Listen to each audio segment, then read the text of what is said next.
Good morning, Shireen Miles. We're here today on Community Global Internet Radio, and we are talking about the Equal Rights Amendment. And it keeps coming back. And now, who knows, we may be on the brink. So, Shireen, I know I'm glad you're seated so that I can tell you that we have known one another now for almost 50 years.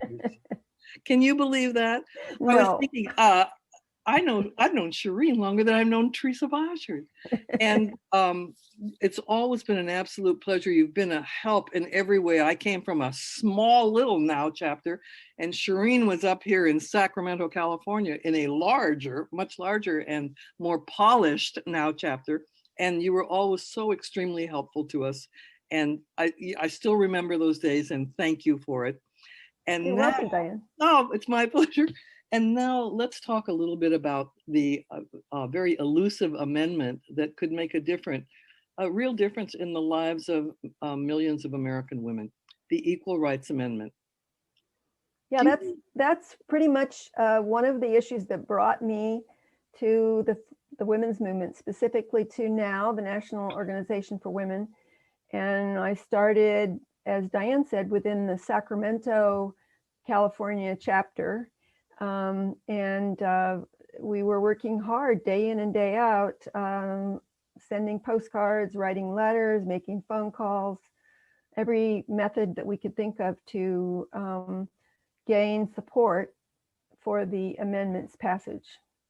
Yeah. By then, California had already passed it by the time I got involved, but we were working on some of the other states because we needed 38 states. Right. I think we were something like the 22nd state to ratify. And one of the hangups at the end in the 1980s, when we tried once again to get 3 more states, one of the hangups was that Arizona wanted to be last because they were the last state to join the union. And so trying to get that timed right was almost impossible. But I think that things have changed today, and we may be a little bit closer to having this happen. Well, it's about time. I know. This amendment was introduced in 1923. In 1923, so almost 100 years ago. Yes. And then it didn't pass Congress until 1972.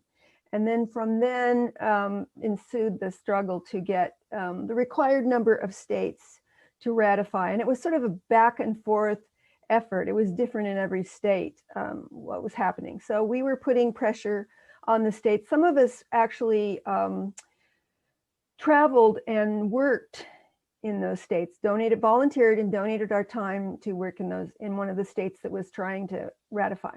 Yeah. Yeah, I think that there was like a real kind of, in a sense, a very organized little uprising with some women who actually did things that I found almost impossible to believe. And one was that there were several women who sold their homes to be able to give that money to the Equal Rights Amendment. And I thought, wow, there's commitment. Yeah. Well, it's very similar to the effort by women to gain the right to vote, because during both efforts, the ERA struggle and the suffrage struggle, there were some amazingly dedicated women and some men who were our allies and stood by us and did things like you mentioned, such as sell their home or fund other individuals. When I went to work in the state of Virginia, there were a number of women who hosted me in their homes, fed me. I mean, I didn't have any day-to-day costs because the local people took care of my costs, and I worked. What we were doing there in Virginia was we were organizing daily vigils of people in costume, a lot of times in period costume, out in front of the Capitol. We were sitting in on hearings. One day we would have the Methodist church women come in a group. One day we would have a particular college, students from that college come. And it was January, it was freezing cold. And we were out with our signs and a large group of us watching as the legislators would file in and continuing to urge them in a vigil, just like the suffragists did to get the vote, urging them to vote for us. Yeah. And in the end, what was interesting that happened in Virginia was that it was their house, or I guess I don't remember whether it was the House or the Senate, but you had to get a majority for a passage, and there were 40 seats. 20 were for and 20 were against, but the lieutenant governor was prepared to cast the deciding vote. So we knew all we had to do was tie it up. Yeah. And so what happened was there was one of the antis, a man named Nathan Miller, and he was a swing vote, and we were tracking him down. People would, even some of our male members would even accompany him into the restroom. And we were trying not to let him out of our sight, because what he did that actually sunk the vote was that he just left town, and we followed him to the airport. So what happened was that the final vote was 19-20, but because it was not tied up, we didn't get a tie, so we could get the 21st vote. Even though we had more votes, we lost. Oh, God. So it was a heartbreaker. Yes, and I still remember people snapping photos of Nathan Miller at the airport. Yeah. Wow. Now there's a story of one person who could hold it up, and Yeah. God knows what kind of interests he had, either from the insurance companies or other corporations that wanted to stop the Equal Rights Amendment. Before we go any further, Shireen, can you tell us what the Equal Rights Amendment says? Sure. That's really, really important. I was remembering that they used to do surveys about the popularity of the amendment. And if they asked people in the general public, do you support the Equal Rights Amendment? They would say, oh, no. But then when you would read the wording to them, they would completely reverse their opinion. So here is the wording. Equality of rights under the law shall not be denied or abridged by the United States or any state on account of sex. Okay, That's it. go on. Go. Oh, wow, that's very succinct. And you would think by now that after women got the vote, that this would have kind of naturally taken place. Oh yes, let's add them to the Constitution. Now's the time. I mean, it all makes sense. And it's a battle. Something really interesting to know is that the only right that women are guaranteed in the Constitution is the right to vote. Wow. Okay. At present. That's it. That is the only right we have. Yep. And what's resulted is a patchwork of laws from state to state. Yeah. Yes. So kind of we're back to where we were when we were fighting for the right to vote, because in the early days of fighting for the right to vote, some states gave women the right to vote, not in federal elections. Yeah. Some states said a woman could vote in a school board election. So there was this complete variation in whether or not women were considered citizens for the purposes of voting. Exactly. And and finally, it was decided that we really need a constitutional amendment to settle this for once and for all, that voting is something that no state can deny to someone on the basis of their gender. And it's been interesting that in various states, like women in Hawaii have more rights than women in California. Yeah. Women in California have more rights than women in Texas. Yeah. Women in Texas have more rights than women in Kentucky. And it goes like that. It goes like that. Well, Wyoming is an interesting case, because when they were admitted to the Union, they refused to come into the Union if they had to strip women of the right to vote, which was at that time, that's what happened, is when the state came in, if they had already allowed women to vote, it had to be removed. But Wyoming said, no, we won't. And so they let them come in. But the Equal Rights Amendment is the same thing. It varies from state to state, and we need a national protection. We need national protection. Among nations in the world, we're way down there in the list of women's rights and women's equality. Isn't that amazing, that the stature of this country, and when you look around the world, countries of what you might call lesser stature have absolute constitutional equality for women. Yeah, this has been an amazing battle. And, you know, the fact that this has been stopped by corporations, sometimes I think that women, if we organized properly, we could probably do some boycotting that would be shocking Mhm. to companies, just like during several of the other things in California. The lettuce boycott, that was Right. effective. Well, our local Sacramento chapter of NOW actually originated a boycott of the entire state of Nevada over the Equal Rights Amendment. And when we announced that, our national organization came down hard on us and said, you cannot boycott a state. And we said, you betcha we can, because a lot of people travel to Nevada for tourism or gambling. Exactly. And we're boycotting the entire state because they have not ratified the Equal Rights Amendment. And eventually it became a national plan. But yeah, boycotts were one of the strategies we used. We used to meet weekly for something we call pizza and postal politics. And we'd order pizza and everybody would come, little kids running around. We would be writing postcards, making phone calls. And I know that in this last election, one of the things that happened was that there were people organized all over the country to write postcards, writing postcards telling people, don't forget to vote. It's important to vote. Yes. And that was various organized campaigns. And it was just so simple, an individual writing a postcard to a person in a targeted state. Yeah.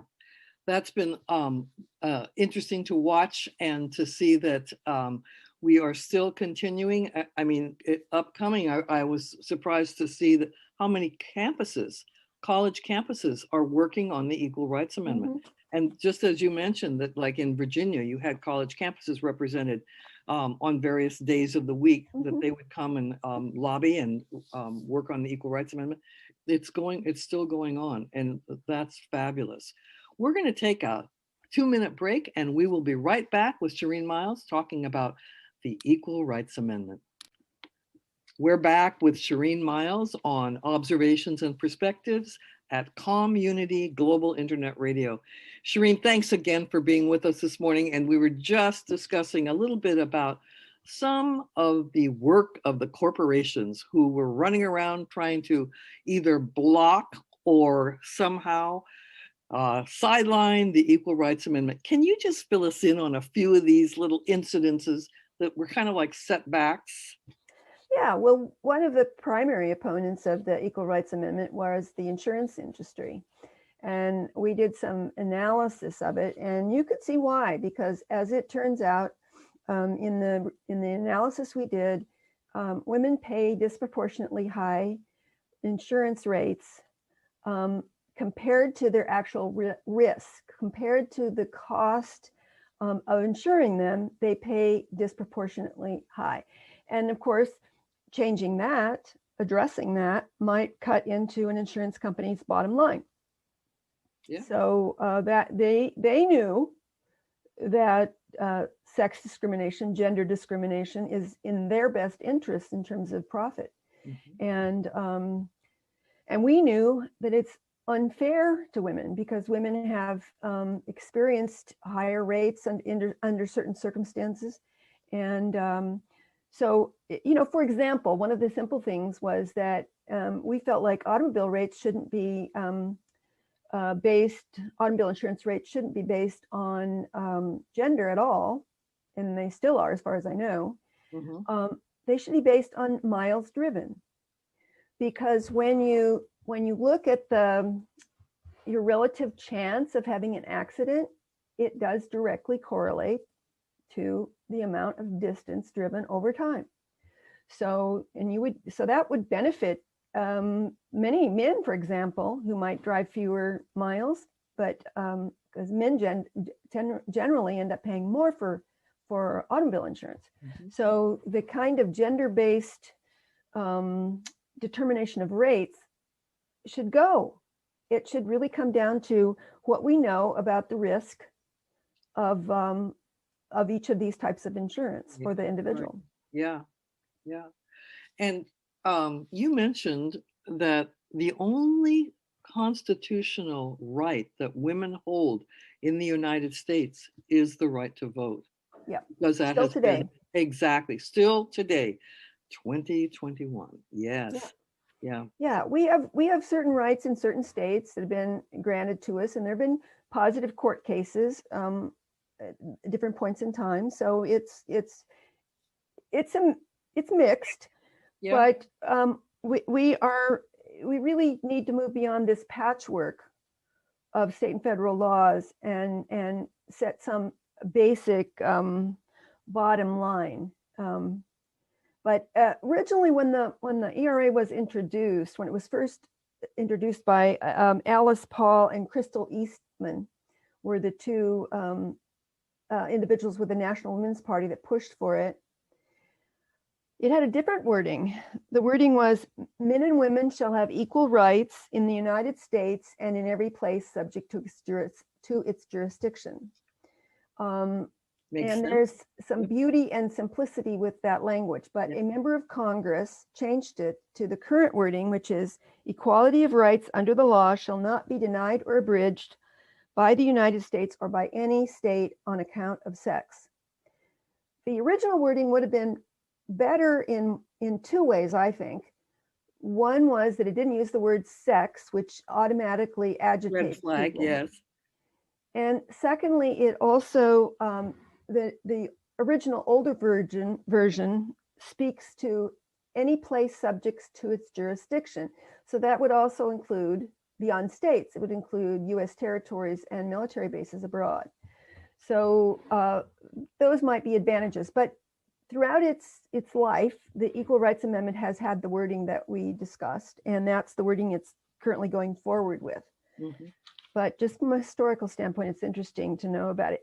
But the wording sex did generate panic and fears on the part of people who were opposed for a variety of reasons. And so we had the discussions about unisex bathrooms, we had the discussions about abortion, same-sex marriage. I want to read you something. I have a brochure that's from the it's from the anti-ERA people. And it said, ERA will require all hospitals to be fully sex integrated in patient and nurse assignments. And then it lays out this scenario, this horrible scenario of a male nurse coming into your room and violating the woman patient. And I think most of us are well beyond that. I mean, we know that inappropriate behavior is inappropriate behavior, but we also know that there are male doctors, male nurses, women doctors, women nurses, and they almost always behave with utmost professionalism. And I don't know about you, but if I'm in serious physical condition, I just want a good nurse. I don't care about the gender. Gender does not matter. Exactly. Yep. Exactly. Yeah, that's it's amazing how some of these lies have carried forth. But we still today have kind of a small army of people who are very, and it's not even small, the majority of people actually support the Equal Rights Amendment.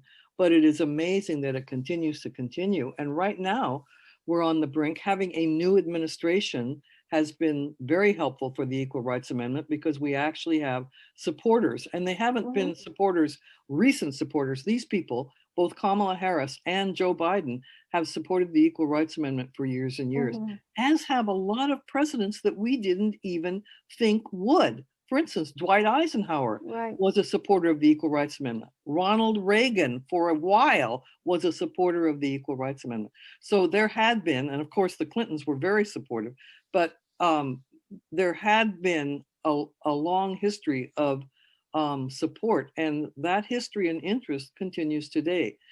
One of the people that we've talked about is Representative Jackie Spear, who is from San Mateo County, California, and she's been still instrumental in trying to get the Equal Rights Amendment on very stable footing so it can be reintroduced again.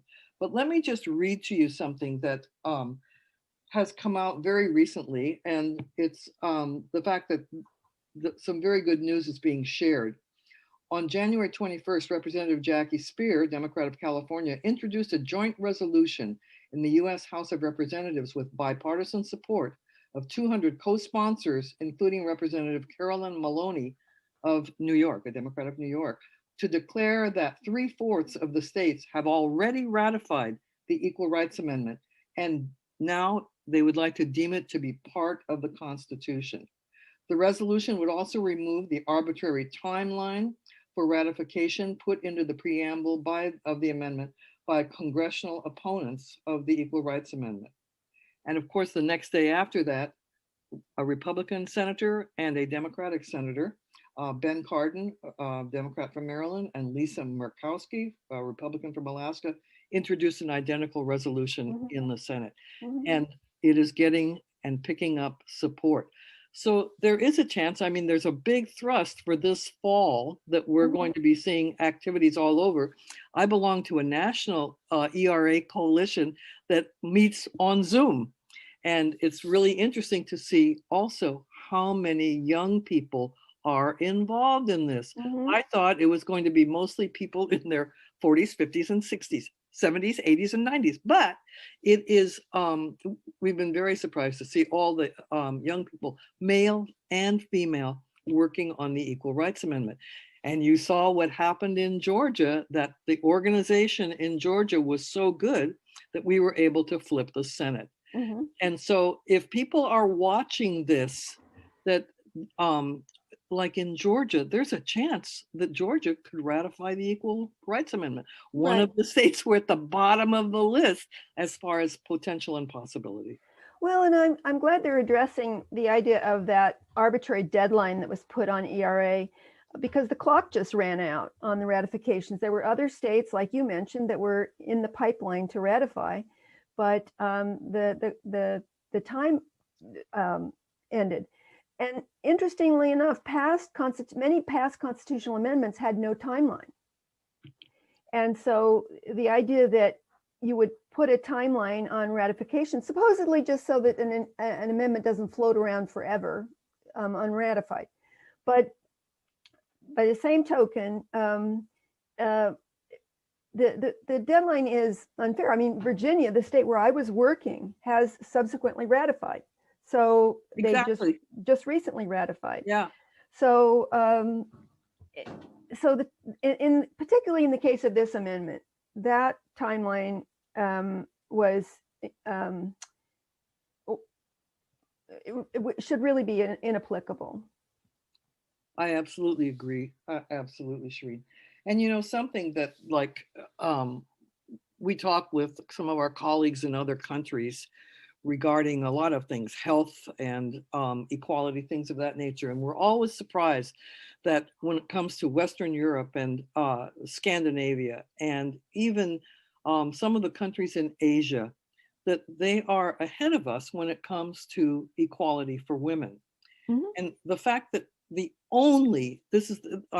I think American men and women have to understand, the only right guaranteed to women in this country is the right to vote. The only right. Yeah. So I think at this particular point, Shireen, let's say something inspirational. Let's send out a message to our legislators, just like young women, that this has been worth fighting for. This is something that the American woman has to continue to fight. We've got to get this Equal Rights Amendment, because we've got like generations of young women coming forth who actually, they have a hard time believing that they're not equal. Right. Well, I'm inspired by my foremothers who fought for the right for women to vote. Remember, in the time when they were fighting for that, women couldn't vote. So they had to persuade men to vote to give women the vote. And their campaigns all over the country, their collaboration between women in other countries, because this was not simply a national campaign. There were related campaigns or related efforts going on there. So just like today, we talk to each other across state lines, we talk to each other across national boundaries. I think for me, as a young 20-something who began in this movement, working on this, it was when I began to really, really appreciate living in a democracy. Because while there were many twists and turns and double tricks, like Nathan Miller going off to the airport to avoid even voting against us, there were also times when I saw votes move, people change, things get done. It was an uphill battle. It was slogging, but I learned how democracy works, and I was a part of democracy. And so I would say that that was an incredible opportunity for me as a young person. I never take for granted my right to vote. I never take for granted my rights as a woman, and I would like to have those guaranteed. You know, that's a great thought to leave everyone with, Shireen. And I want to thank you today. And I want to thank you for your work in the women's movement for years and years and years. And thank you for being our guest today to discuss the ERA. Hopefully, you will be able to come back maybe in November. Woo! And if we were successful and go further with this discussion, because this will set women just on the path they need to be in this country. So thank you so much. You're welcome.